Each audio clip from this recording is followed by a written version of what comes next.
Welcome to Searching for Answers, the program in which we work our way through the scriptural text with full and loving attention and devotion in order to learn all we can about its implication in our lives, but building on what the Word meant when it was originally written. Here we go this evening with the Epistle to the Hebrews, another interesting chapter ahead of us, or section ahead of us, in chapter 12. So, Dr. Bernard Taylor, Old Testament scholar, Dr. William Johnson, New Testament scholar, Beverly Maravilla on the pastoral staff at the La Sierra University Church, Leo Ransolen, New Testament scholar on the Faculty of Religion and Associate Dean of the Faculty of Religion at Loma Linda University. I'm John Jones, La Sierra, and here we go. Get your Bibles and get into chapter 12 with us, and we'll see how far we get. It's not a race to see how far we can get, how fast. We read our Bibles oftentimes following a reading plan, like getting through the Bible in a year or something like that. And that adds a certain impetus to our reading, but it gets in the way of our slowing down when we bump into something that we say, I wonder what that's about, but I have to keep going because I need to. So here is the place where we're not in a sprint, we're in a marathon, as we're reminded in chapter 12. And so we will run this race as marathon runners who need to slow down sometimes and see what it says. Beverly, start us off with verse 18. Take us down through 24 or so. Which version are you? I am in the NIV. Good. Yeah. All right. You have this not. Is chapter 12, by the 12. way. I'm Yep. sorry. Verse 18. Yeah. Yep. You have not come to a mountain that can be touched, and that is burning with fire, to darkness, gloom, and storm, to a trumpet blast, or to such a voice speaking words that those who heard it begged that no further word be spoken to them, because they could not bear what was commanded. If even an animal touches the mountain, it must be stoned. The sight was so terrifying that Moses said, I am trembling with fear. But you have come to Mount Zion, to the heavenly Jerusalem, the city of the living God. You have come to thousands upon thousands of angels in joyful assembly. To the church of the firstborn whose names are written in heaven, you have come to God, the judge of all men, to the spirits of righteous men made perfect, to Jesus, the mediator of a new covenant, and to sprinkled blood that speaks a better word than the blood of Abel. Wow, a lot there, huh? What grabs you? What jumps out at you as you look through this? I like this contrast to, the Old Testament in Exodus. This is not that where you were at bay here, at a distance from the mountain. Here, you have come to a mountain of grace, and here it's almost as a reception, this open arms of sorts for me. The heavenly Jerusalem, the city of a living God, which I think for me redirects, Jesus is not dead, Jesus is alive. God is present and ready to receive people, to continue to receive us. So, and just a very vivid and visual, this written, names written in heaven, which is often, I think, a metaphor that I think people are thinking of, our names written in this grand book of life that God holds key to. And we have come to join in this. We have access to something holy and good. And that covenant language, I think, is also beautiful. Again, yes, that's recovering important, us, isn't it? Yeah. Recovering us back to the Old Testament covenant language of something, of a promise that hasn't gone away. Don't forget these things. A covenant isn't a thing that comes and goes. It is timeless. Yeah, we know. I mean, we catch immediately in verse 18 that a new picture is now being painted, right? Exactly. Now it's cultic language. It's got to do with worship, with awesomeness, with the sacred. Yep. What do you think, Leo? You know, you're absolutely right. We've made a shift here now. And so as I read 18 through 24, I'm just taken straight back to what I think is one of the central goals of this homily, and that is to elevate Jesus as greater and superior to anyone or to anything. And so throughout this homily, we've had these contrasts. The Son's revelation is superior to any previous revelation. The Son is superior to Moses. His Melchizedekian priesthood is superior to the Levitical priesthood. His once and for all sacrifice greater than the multiple sacrifices of the Israelite cult. And now we come, the new covenant, I think this is new covenant language, right, is superior to the old covenant. The old covenant was there's this foreboding aspect, this otherness of God that you've alluded to, his holiness, this unapproachableness to God. And all of a sudden there's this shift now to Zion, the new covenant, and the spiritual realities that attend to every believer who has embraced Jesus as their Savior. Is it in a way building upon what we saw back in chapter 4, where the throne is spoken of as a throne of grace and mercy and help in a time of need? Right. Let us approach with boldness the throne of grace so that we may receive mercy and find grace to help in time of need. So we're coming down in this homily, this sermon, where one begins to pick up the loose ends and braid them together, right? Yeah, kind of. Bill, you have a particular sensitivity for human responses to the sacred. As you've looked at world religions around the world, surely this paragraph resonates with you. Oh, I think it's a brilliant paragraph. Yeah. I think it's one of the great paragraphs in the book of Hebrews, in all of Scripture. You know, it's magnificent. Yeah. So much I could say. Two things in particular. Number one, the way in which Sinai is portrayed. Yeah. You know, Sinai could be viewed as sort of the high point of the Old Testament. You know, when God came down, you know, and gave the law. Okay, but the way Sinai is portrayed here contrasts with that very positive conception. Sinai in this portrayal is a place of distance, distance from God. Yeah.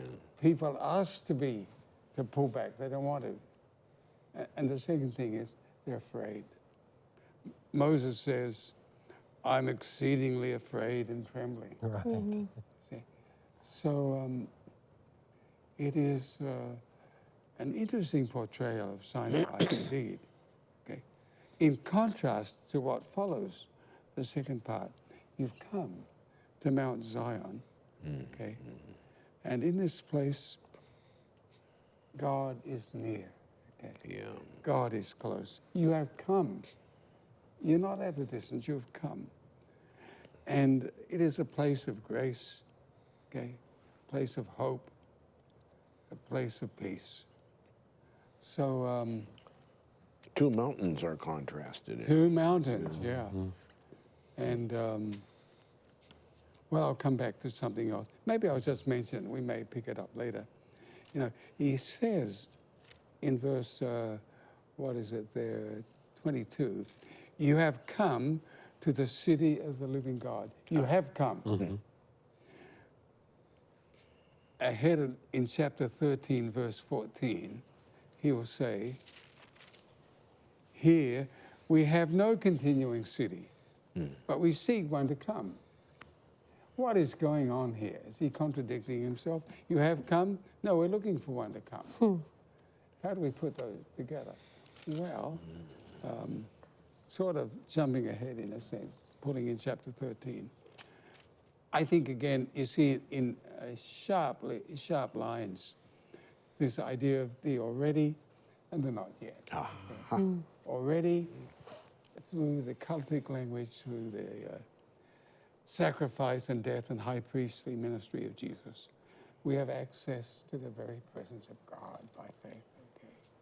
Becoming what we already are. Yeah, right. But at the same time, we are pilgrims on this earth. And we seek a city that is to come. Already, but not yet. Yeah, we find grace and acceptance, Yeah, but it's not static. We're moving. right. Yeah. Yeah. What else do we need to think about, Bernard, as we look at this together? I'm struck by the opening words of verse 18. You have not come. And Yeah. He starts off with a negation, doesn't he? yes. Yeah. And what I hear him saying along the lines that you were mentioning, but just from a different perspective, is that the past was fine in the past. There's no denial of it. It certainly was not perfect. Yeah. And what we too often do is take the past and put it into the future so that the future becomes living into the past. And it's not left with only you have not come, but verse 23, but you have come. There's no need to deny your past. There's no need to apologize for it. That was part of the discipline that we have been reading about. It's part of the context. But now it's a matter of geography, but geography in terms of time. And then there's the list of where you've come: to Mount Zion and to the city of the living God, the heavenly Jerusalem, and to innumerable angels in festal gathering, and 3, to the assembly of the firstborn who are enrolled in heaven, and 4, to God the judge of all, and 6, that was 4, 5, to the spirits of the righteous made perfect, and to Jesus, the mediator of a new covenant, and 7, to the sprinkled blood that speaks a better word. We have not forgotten that, though we haven't heard it in a while. And there is this progression. This is where you've come. And it gets better and better as you proceed through it. And I think that I can see some cut and paste on his computer writing this, getting the sequence in just the right order that progressed the way he wanted it. Leave the past in the past. When the past is in the past, the future is only opportunity. It's not predefined. Yeah. And so we have come to, and here are all the possibilities that are there, and the mounting experience as we go through. Yeah. So the overall structure of this paragraph, basically, with a little parenthesis in verses 20 and 21, the overall structure is one sentence. You have not come, you have come. You know, right? So on the one hand, it's not something that pushes us back and terrifies us, that makes us alienated. On the other hand, you have come to a welcome on these 7 levels. It's amazing. We can hear his voice and going higher as he articulates the 7-fold nature, the complexity and the fulfillment of the real goal of this pilgrimage, isn't it? Yeah. So, yeah, this is powerful imagery. And John, what we have here, if we don't mind using the term, is a piece of what I call realized eschatology. Yes, that much of it's here and now. And from time to time, New Testament authors will express a sense of realized eschatology. And I'm taken back to Ephesians 2:6, where Paul says, you have been raised together with him, and you have been seated together with him in the heavenly places in Christ Jesus. It's this sense that already believers have a foretaste of what's coming right now in their present experience. And his sketch of Mount Zion, I think, gets at that. Well, I can hardly imagine a more effective strengthening of a people under duress, hardship, persecution, than to make as much as possible of this realized. Make it now. You are members of the kingdom. You are pilgrims who are still underway, but you have come to the grace and the assembly. You know, you can hear the music, you can hear the trumpets in the background, and you know, how better to strengthen people's spiritual spinal columns, right? You have a foretaste of this right now. Exactly. And by saying this, you know that when you sing your hymns in church, the innumerable angels in festal gathering are singing along with you, right? Yeah. This almost works the way an apocalyptic piece like the book of Revelation does. Yeah. You sing the 144,000 and the four living creatures and the innumerable angels sing with you.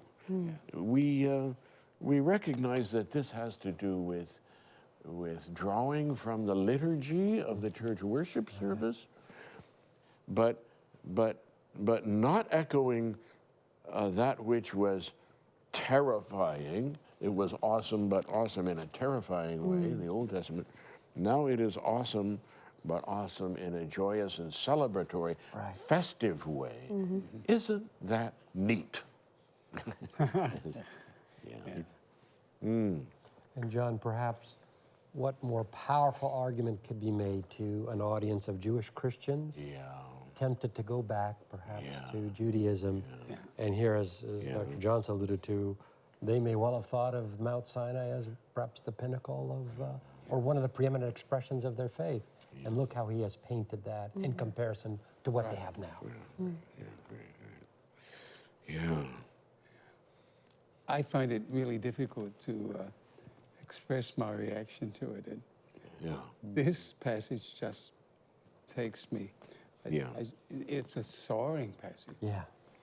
Which is Takes me out of intended. myself. Takes me into the very presence of God, into the heavenly courts. Yeah.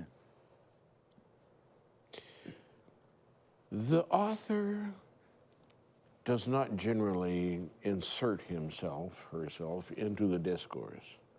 But in the next paragraph, we see a little bit of that indirectly.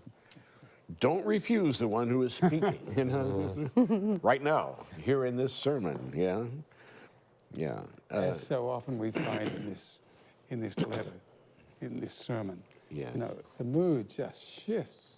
Sharp, abrupt changes. No chance to go to sleep here. No. Yeah, great. So somebody read this for us, verses 25 down to the end of the chapter. Who would like to take that? Okay. Yes, Bill. See that you do not refuse him who speaks. I mean, what a change of tone. Okay. Listen to me, people. Okay. If they did not escape who refused him who spoke on earth, much more shall we not escape if we turn away from him who speaks from heaven, whose voice then shook the earth, but now has promised, saying, yet once more, and I will shake not only the earth, but also heaven. Now this, in other words, in saying this once more, indicates the removal of those things that are being shaken, as of things that are made, that the things which cannot be shaken may remain. I mean, we're back on earth. We may have been soaring in heavenly, we're back on earth right now. Exactly. Yeah, right. Yeah, so therefore, in verse 28, we're receiving a kingdom that can't be shaken. Yeah. Everything on earth is susceptible to being shaken, but this transcends all of that, yeah? Go ahead and finish that up for us, Bill. The last verses. Yeah. Therefore, since we are receiving a kingdom which cannot be shaken, let us have grace by which we may serve God acceptably with reverence and godly fear. For our God is a consuming fire. Wow, isn't that something? See the For all of contrast. that, yeah. Incredible contrast. Our God is gracious, our God is a consuming fire. But we're still on this earth. There's a race to be run, to be completed. You know, we haven't crossed that finishing line yet. So watch out, folk. Don't refuse. the voice of God. Yeah, so his voice becomes simply the channel for the voice of God. Yeah. It is God who is speaking, not Yeah. just me standing up here in front of you reading this homily, you know. Right. When I read through this, it just took me straight back to figure out how many warning passages there are in this homily. Yeah. And I know there's some Yeah. discussion about that, but I think there are 5, and to me, this is the last one. Where he This says, took me straight back to the very first one, Yeah. where in chapter 2, Yeah. 1 through 4, remember that? Yes. That we should not reject the word spoken by God's Son. How shall we escape if we should neglect so great a salvation? Remember that? Right. This dips right back into that warning, and in almost the same way, makes Yeah. the same point. yeah. Only now it's prefaced with a look out. Right. See to it. Right.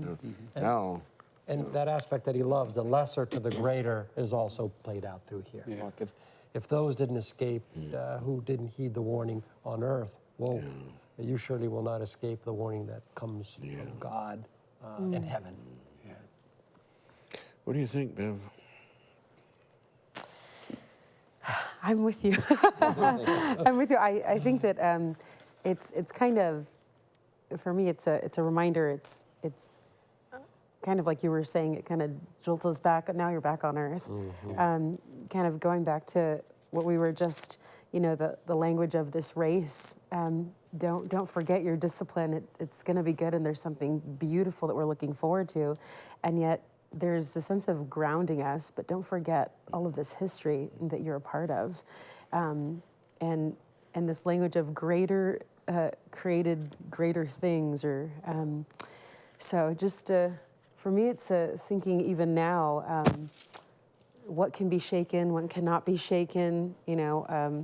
We're in Southern California, so the word shaken, you say that to me, and I think of my entire childhood of learning how to fix yourself in a place when an earthquake happens, and don't stand over there, or stand between here, or sit under this. So for me, it's a little bit vivid in that sense. But then it really is more than just a physical experience. Then it is a very spiritual experience. That which shakes us, right? And sometimes that which shakes us seems to be what we forget. The grace aspect of the entire sermon that comes to mind. Remember, the greater experience is that which points you to Jesus. And that moment of worship, this moment of awe, Dr. Phil, that you're having, I'm going, yeah, wow. And then how quickly you can forget that if you're shaken out of it, almost as if you're shaken out of a dream, right? And brought back in, to reality. But beautiful. And then this, again, the contrast of, this, in my version, it says, God acceptably, worshiping God acceptably, reverence and awe, this moment of awe, you think of that and just breathtaking. And then also God is a consuming fire. Yeah. So it's, for me, I'm just thinking about, these back and forth. We were talking about the order back earlier, but you have come, and then there were the 7. Yeah. Plumb in the middle of that. Yeah. Number 4, you have come to God, the judge of all. Yeah. Was that a warning of what was going to come?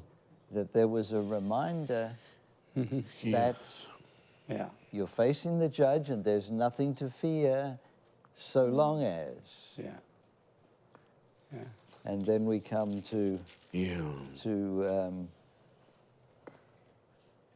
the passage that we have been looking at. Yes, so long as, and there is a sense of ultimacy about this now. The voice has shaken the earth before, once more. Yeah. Not 17 times more. So there's a kind of finality now. We read back in chapter 4 that the Sabbath rest still remains open, but it's not open forever. This is decisive. Yeah. It's go, no go this time. Yeah. And there are not more further opportunities. So I think, again, partly the way of focusing the energies and eliciting the determination is to say it's a final push. Now, it's a final push. Right. That that works, that clicks, doesn't it, in a way, when we get that sense about it all. And this is very midrashic. Yeah. They read the text closely, and when it Yeah. says yet once, it's not twice, it's only once. And they would recognize that, in fact, yes, that is what the text said. And we hadn't paid attention to it. And so it enables and then the therefore of verse 28. In view of that, yeah. And since we're receiving it, let us give thanks. Yeah. Right Isn't after that interesting? Yes. Yeah, this is one place where I think we can improve a little on the King James. The word to give thanks is related to the word grace. And I think the King James pushes the grace button. But The King James, the King James says, let us, we're down at verse 28. Let us have grace. Have grace. I think let us Sort of have sounds thanks. strange. Yeah, Let it's a us little have strange. grace. Yeah. Strange. Well, of course, when we say the blessing over food, back in the old times we used to say, please say grace, you know, so we get the connection. But it needs to be pointed out. And so here, let us appreciate this fact. Yeah, let's give thanks for this. And then forge ahead with this really final and decisive opportunity before us. This book of Hebrews, where I've spent a lot of my life, you know, I still wonder at it as we go through it every time. Exactly. You know, on the one hand, such words of assurance Right. for my life. On the other hand, it also tells me, don't take God for granted. Yeah. Don't play games with Yeah. God. God is God. Okay. Don't take it lightly. Yeah, There are this- these texts that suggest intimacy and access, and then you read, it is a fearful thing to fall into the hands of the living God. Our God is a consuming fire that give one pause as to who you're dealing with here. God never ceases to be God. Right. We need to remember that. You know, when we recognize that an important aspect of spiritual maturation is integrity, transparency, authenticity, these are characteristics of people who have walked sometimes a hard and difficult pathway, but it represents spiritual growth. Right. Yeah. And this is calling us to be that way, not merely toward one another, not merely as a virtue within ourselves, but it flows from the openness and genuineness of our relation with God. And that's where you get the idea that we don't play games here. No. Yeah. Scholars who look at the experience of the sacred recognize that it's two-sided. It draws us, it pulls us, and it pushes us. This author has said, yeah, the pushing away, the terror, belongs to the old. The drawing, the attraction, belongs to the new. And so the double-sidedness works in favor of our pilgrimage to the kingdom. We'll talk about more next time on Searching for Answers.